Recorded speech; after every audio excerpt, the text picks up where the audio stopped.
샬롬 180일 성경 통독 81일차입니다. 오늘 우리가 함께 읽을 말씀은 열왕기하 16장 10절부터 20절까지, 미가서 1장부터 7장까지의 말씀입니다. 열왕기하 16장 10절부터 20절까지의 말씀을 보면 유다의 아하스 왕은 제사장 우리야에게 우상의 신당을 짓도록 명령했습니다. 그리고 이런 왕의 명령에 신당을 짓는 제사장의 패역한 모습이 기록되어 있습니다. 그렇게 아하스 왕은 우상을 섬기는 제단을 세웠을 뿐 아니라 나중에는 아예 성전을 폐쇄해버린 악한 왕으로 불려졌습니다. 그런 아하스가 죽고 그의 아들 히스기야가 왕이 됩니다.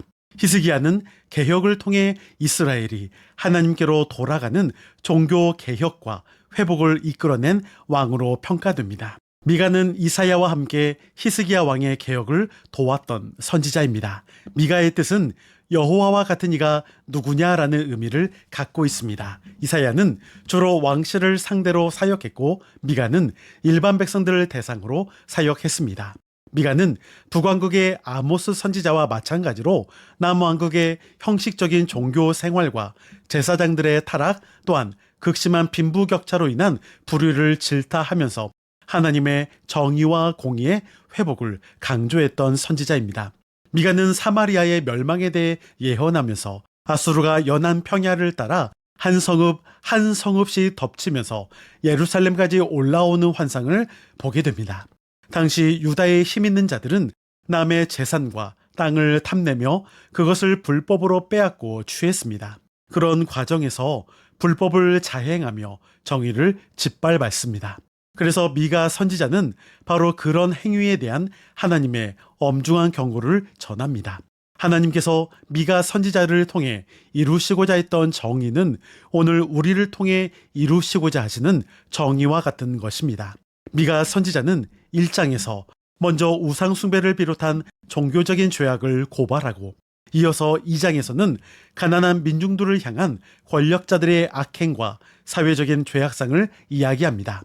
그리고 3장에서 뇌물을 위하여 재판하는 투령들, 삭을 위하여 교훈하는 제사장들, 돈을 위하여 점을 치는 선지자들과 같은 지도층의 죄상을 구체적으로 지적하고 있습니다. 그렇게 예루살렘의 죄악된 모습을 지적한 데에서 이어 폐허에서 회복되어 율법이 선포되어지며 나라의 기초가 새롭게 세워지고 강대한 나라가 되는 예루살렘의 미래상을 선포하기 시작합니다. 하나님께서 꿈꾸며 계획하시는 그날의 모습이 선지자 미가의 입술을 통해 백성들 가운데 선포되고 있습니다. 이스라엘의 회복에 대한 말씀은 5장에서 절정을 이룹니다. 700년이 훨씬 지난 후에 동방 박사들이 묻게 될 질문의 대답이 이 말씀에 있습니다. 작은 성 베들레헴에서 이스라엘을 다스릴 자가 나오며 남은 자, 즉 하나님 나라를 이루기에 합당한 자들이 모여올 것이라고 예언합니다. 그리고 6장과 7장에서 미가는 회개를 촉구합니다.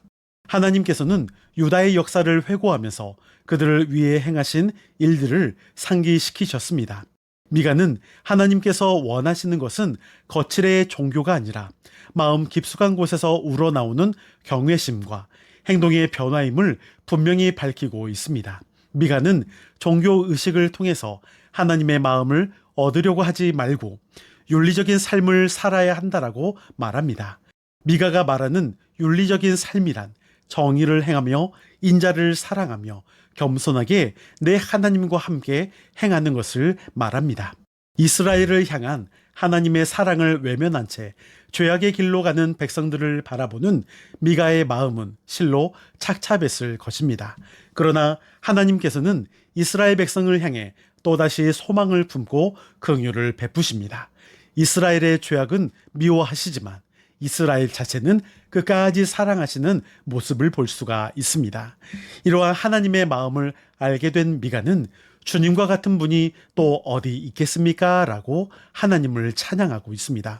하나님은 죄인들의 허물을 용서하기를 원하시며 이내를 기뻐하시는 분입니다. 바로 하나님의 사랑을 발견할 수가 있습니다. 이제 내용을 기억하면서 열왕기하 16장 10절부터 20절까지 그리고 미가서 1장부터 7장까지의 말씀을 들으시겠습니다. 여러분, 오늘도 승리하시고 평안하세요.